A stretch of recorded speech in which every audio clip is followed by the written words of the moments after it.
Minnesota has 6.5 minutes. The gentleman from California has 13 minutes. 6.5 and 13, and the gentleman continues to reserve. Thank you, Madam Chair. At this time, I'm pleased to yield 2 minutes to my friend, the gentleman from Indiana, The gentleman from Indiana is recognized for 2 minutes. Thank the gentleman for yielding. I would ask unanimous consent to revise and extend my remarks. Without objection. Madam Speaker, I come before the House today in strong opposition to the Employment Non-Discrimination Act. However well intended, the bill extends existing employment discrimination provisions of the federal law, like those contained in Title VII of the Civil Rights Act, to prohibit employment discrimination based on sexual orientation. Now let me be clear. I don't condone discrimination against people for any reason whatsoever. I believe in civility and decency in society. But the problem here is that by extending the reach of federal law to cover sexual orientation, employment discrimination protections, in fact, can wage war on the free exercise of religion in the workplace. And in effect, as has been said already, this sets up something of a constitutional conflict between the right to religious freedom in the workplace and another person's newly created right to sue you for practicing your faith or acknowledging your faith in the workplace. And this is, as has been said before, a deeply enshrined tradition in the American experiment, emanating as it does out of the First Amendment of the Constitution of the United States. Some examples: under ENDA, employees around the country who possess religious beliefs that are opposed to homosexual behavior would be forced, in effect, to lay down their rights and convictions at the door. For example, if an employee keeps a Bible in his or her cubicle, if an employee displays a Bible verse on their desk, that employee could be claimed by a homosexual colleague to be creating a hostile work environment because the homosexual employee objects to passages in the Bible relating to homosexuality. The employer's in a no-win situation as well. Either the employer has to ban employees from having a Bible at the workplace for their break time or displaying Bible verses and thereby face a lawsuit under Title VII for religious discrimination, or the employer then has to continue to allow it and face potential lawsuit under ENDA by the homosexual employee. This sets up a conflict. Gentleman is recognized for 30 seconds. Thank you, gentlemen. This sets up a constitutional conflict headed for the courts about which Congress should not involve itself. I strongly oppose the Employment Non-Discrimination Act. We must stand for the right of every American to practice their faith according to the dictates of their conscience, whether it be in the public square or in the workplace. And so I oppose Employment Non-Discrimination Act and urge my colleagues to do likewise. I yield back. Gentleman yields back his time. Gentleman from California. 30 seconds to... Gentleman from New Jersey is recognized for 30 seconds. Madam Chair, the record should reflect some accuracy on the point two of our friends just made, that the proposition that the display of a religious artifact such as a Bible in and of itself creates a hostile work environment. There's not a shred of that in this bill, nor is there a shred of case law anywhere in the 42-year history of Title VII that supports that claim. The minority is certainly welcome to supplement the record if we're wrong, but I just don't see it. And I yield back. I yield 1 minute to gentleman Ms. Moore. Gentleman from Wisconsin is recognized for 1 minute. Thank you, Madam Speaker. The opponents of H.R. 3685 have asked the question, what does perceived sexual orientation means? It's when folk proclaim to have some sort of psychic ability to know who's gay. They have so-called gaydar, so that a man who perhaps is slightly built, or a woman like myself who has a deep voice, is perceived to be homosexual and they could be discriminated against in the workplace. I can tell you that hundreds of thousands of school children will pass through these chambers in the years to come. And as the guides and the Visitors Bureau talk about the history of this chamber, this will be a signature moment. And I want to be identified as one of the people who stood up for the last vestige of discrimination in our country. I yield back. Gentleman yields back her time. Gentleman from Minnesota. Thank you, Madam Chair. I'm pleased now to yield 1 minute to my friend, Mr. Souder. Gentleman from Indiana is recognized for 1 minute. I'd like to insert into the record a letter from Israel of America on how this impacts Orthodox Jewish groups and their reasons they're opposing this. An article by Andrew Sullivan, the editor of the New Republic, who correctly points out that in fact this does not meet these discrimination standards in the sense of if we were having a situation in America where gays and homosexuals couldn't get jobs, it would be a different challenge. But I wanted to make a couple points. There is a great irony to this bill. In the faith-based debate, we couldn't get Title VII included, and now the Democrats have included it in this bill. The Democrats opposed the Defense of Marriage Act, and now they're putting it in this bill. Why does the bill exempt the military? Why can government discriminate and private sector not discriminate? How in the world is this going to be upheld in court to be able to hold a standard that the military can discriminate, that religious groups can discriminate, but Christian bookstores can't discriminate? Clearly, in this bill, the majority has tried to provide political cover, a fig leaf, so they can try to move a bill through, knowing full well that once you have the underlying bill, these other protections are going to be stripped out over time. They can't. It's internally inconsistent and ironic that the very people who oppose these things now insert them in this bill. Gentleman's time has expired. You mean another 30 seconds? Yes. Gentleman is recognized for 30 seconds. Another irony in this bill is that apparently the Boy Scouts paid employees fall under this, but their volunteers don't. But this raises a question: what if they get their mileage reimbursed? What if they get expense reimbursement? It leads to a question: what if they go on and off the payroll? What about if they get a tax deduction? A lot of the reasons religious organizations are concerned about this is that's in fact a government benefit. Once we have a law that states discrimination against homosexuals is wrong, this is obviously open to court interpretation, as many others are. This is a bill fraught with so many problems it should not see the light of day. Gentleman's time has expired. The gentleman's request for unanimous consent to insert extraneous material can only be done in the whole in the whole House. Gentleman from California. Sure, I yield myself 30 seconds. I appreciate the frustration of my colleagues on the other side of the aisle. They really don't like this bill. They don't believe that we should be outlawing discrimination against gay, lesbian individuals. What they're upset about is that most of the handles that they thought they could grab onto to destroy the consensus for this bill are gone. Why are they gone? Because we went through a markup, we listened to our colleagues on the other side, and we made adjustments. We had a religious exemption in that many of the religious organizations strongly supported. We listened to the debate. We went back to them. We suggested that a straightforward, I give myself 30 additional seconds. Gentleman's recognized. That a straight exemption from Title VII would be preferable for all of those involved. So we've continued to listen as that process has gone through.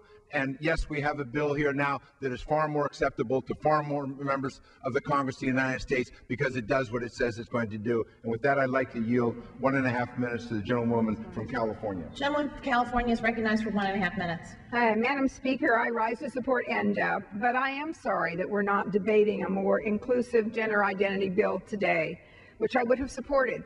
And let me tell you why. Employment discrimination strikes at a fundamental American value: the right of each individual to do his or her job without facing unfair discrimination.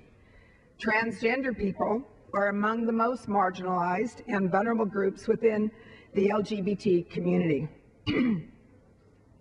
I worked with a nationally known landscape architect as a member of the San Diego School Board that San Diegans know today as Vicki Estrada. Vicki Estrada spent the first 50 years of her life as Steve Estrada. Soon after Steve became Vicki, she was assured by a leader within the California Department of Transportation, where Vicki worked as a contractor, that she would be treated no differently. Vicki had only a few problems with her transition for 2 reasons. She had an internal advocate and the comprehensive protection of California state law. Others, Madam Speaker, are not so lucky, which is why it is so important for us to provide inclusive federal protections. I urge my colleagues to join me in continued support of the entire LGBT community, and I also urge them to join me in supporting this bill. I yield back. Gentleman yields back her time. Gentleman from Minnesota. Chair, for the purposes of making a unanimous consent request, I yield to the gentleman from Connecticut. Gentleman from Connecticut. Thank you. I rise in strong support of this legislation and ask unanimous consent to put my statement in the record. Without objection. Gentleman from California. I yield to the distinguished Gentleman from leader. Maryland 1 minute. is recognized for 1 minute.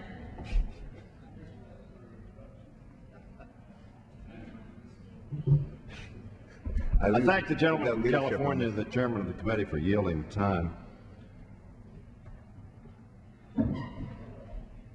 America was regaled today by the president of France. And he talked about America's values. And he said that's why the world loves America, because of its values. Now, whether all the world loves America's actions all the time is another question. But they know that one of our cardinal values was that we believe that all men and women are created equal, endowed by their Creator with certain inalienable rights. And among these are life, liberty, and the pursuit of happiness. No one in America believes that you can pursue life, liberty, and the pursuit of happiness without the opportunity to have employment. In America, we have discriminated historically against various groups of people. Some because of the color of their skin, some because of their gender, some because of their religion, some because of their ethnic origin. There have been all sorts of reasons throughout our history that we have discriminated against people. Madam Speaker, for more than 200 years, our great nation has fought for and advanced the timeless values and ideals that are embodied in our Constitution: fairness, justice, and equality under law. And today, through this bipartisan legislation, the Employment Non-Discrimination Act, we again take a momentous step in breaking down centuries of rank injustice, unthinking prejudice, and unjustified discrimination against gay and lesbian Americans. Could be gay and lesbians, could be African Americans, could be Catholics, could be Baptists like me. We've all been discriminated against from time to time. It could be a Jew, it could be somebody of any other arbitrary distinction. What this country really believes is that we should not discriminate against anybody. It so happens on this bill describes one somebody, but it really refers to everybody. And it really is saying, in this just nation, we believe in equal opportunity. When the Congress passed the Civil Rights Act of 1964, it prohibited employment discrimination based on race and gender. Discrimination that often was open and far too often regarded as acceptable. Frankly, my colleagues, as we sit here in this chamber, hopefully all 435 of us believe that if we had lived in another time a half a century ago or perhaps a century ago, we would have even then thought it was wrong to discriminate against somebody because of the color of their skin. But we know that too many of our predecessors voted to allow and to further discrimination against people because of their color. I presume that some of those looked back after their service in this body, maybe 10 or 20 years later, and said, I am historically sorry that I cast that discriminatory vote. I hope that none of my colleagues find themselves in that place today or tomorrow and tomorrow or 10 years from now. We've expanded the scope of the law's protection to prohibit employment discrimination based on religion, color, national origin, and disability. Today, through this historic civil rights legislation, we would simply add sexual orientation. as a protected class, because even in 2007, there is little doubt that gay and lesbian Americans are too often the object of discrimination. Not because of their actions, but because of who they are. America believes that's wrong. That's what President Sarkozy was saying today. Madam Speaker, let us be clear. This legislation is consistent with our values, our ideals, and America's long history of social progress.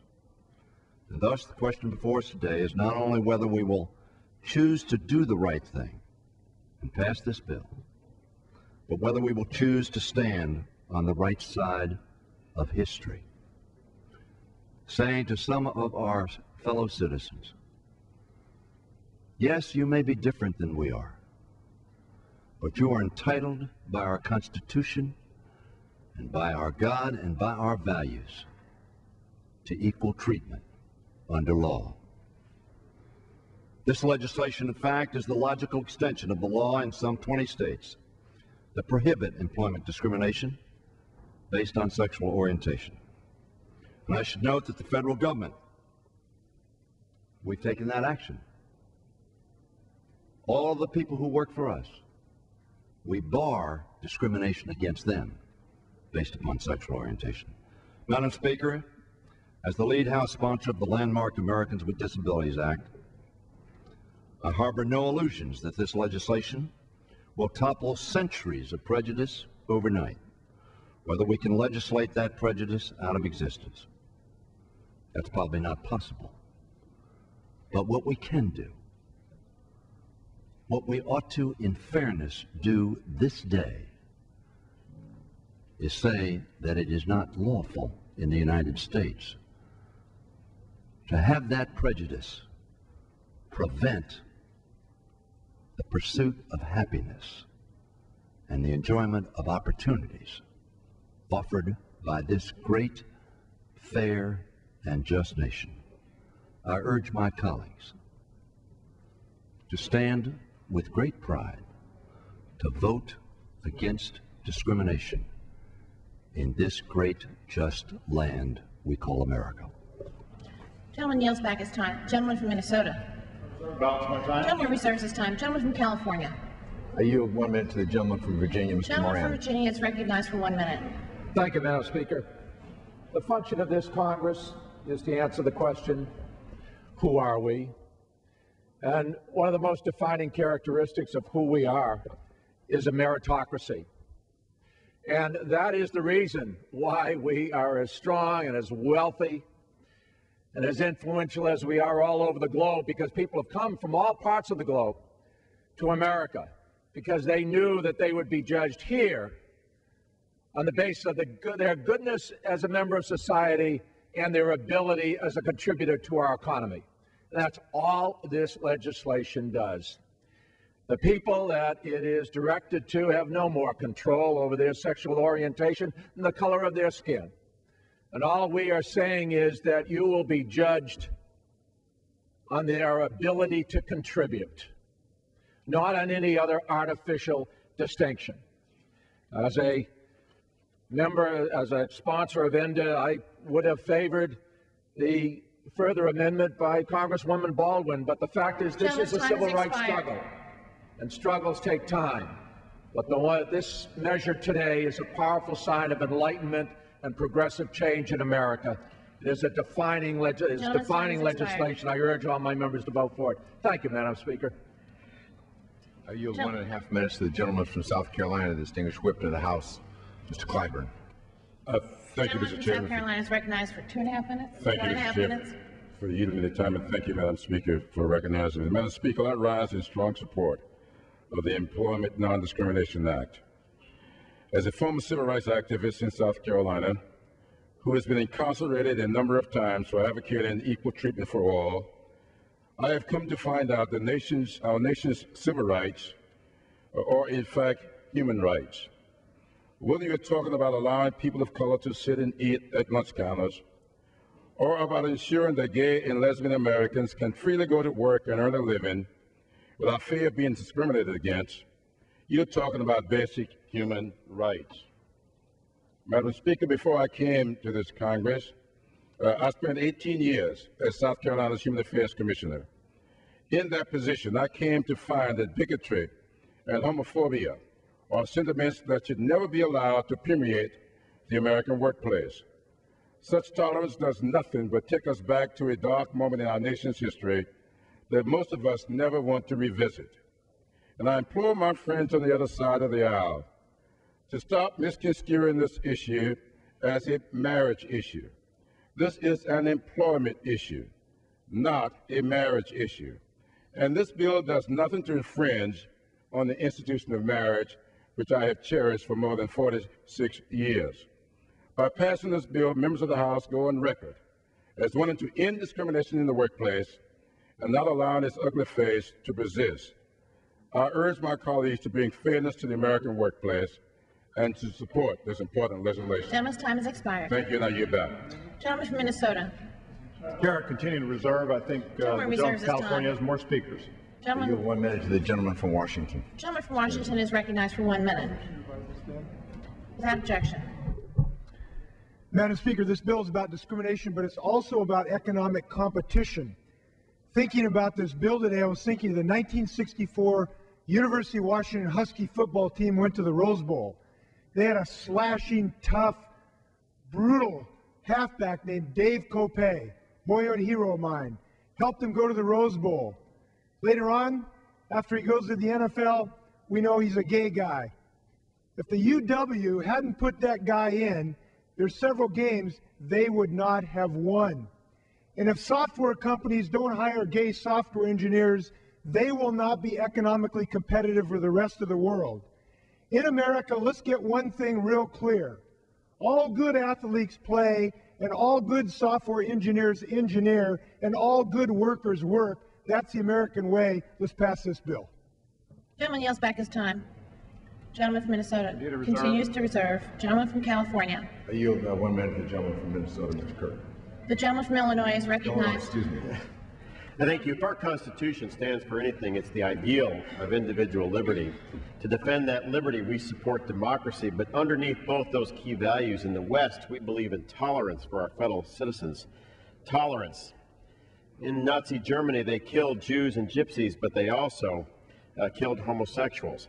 Thanks to us, the Nazis were defeated by the tolerant democracies of the West. Our history is one of expanding tolerance. First, that all white men are equal, then all men and women. These are the civil rights achievements of the 20th century, but now it's our turn to offer protection for those of a different orientation. From the land of Lincoln, our country is the leader in advancing the toleration values of the West. This bill is already the law in the land of Lincoln, but today we go forward to make it the law for all, and I yield back. Back is time. Gentleman from New Jersey. At this time, Madam Chair, I'd like to yield 1 minute to distinguished gentleman from Florida, member of the Rules Committee, Mr. Hastings. Gentleman from Florida is recognized for 1 minute.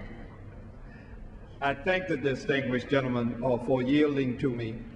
Yesterday in the Rules Committee, I commented that democracies should be about tolerance. Democracies and religions should be about tolerance. Today we get an opportunity to manifest our tolerance within the body politic of this country. And it is an important day, just as 1964 was an important day for passage of the Civil Rights Act. As one who has stood in this struggle with brothers and sisters throughout this land to make this country live up to all of the creeds that are our values, American values, we cannot nor should we ever permit discrimination in the workplace or any place. It is wrong, it is intolerant, and it is un-American. I urge my colleagues to support this Time has measure. expired. Gentleman from Minnesota. Madam Chair, can I inquire as to how many speakers my friend has?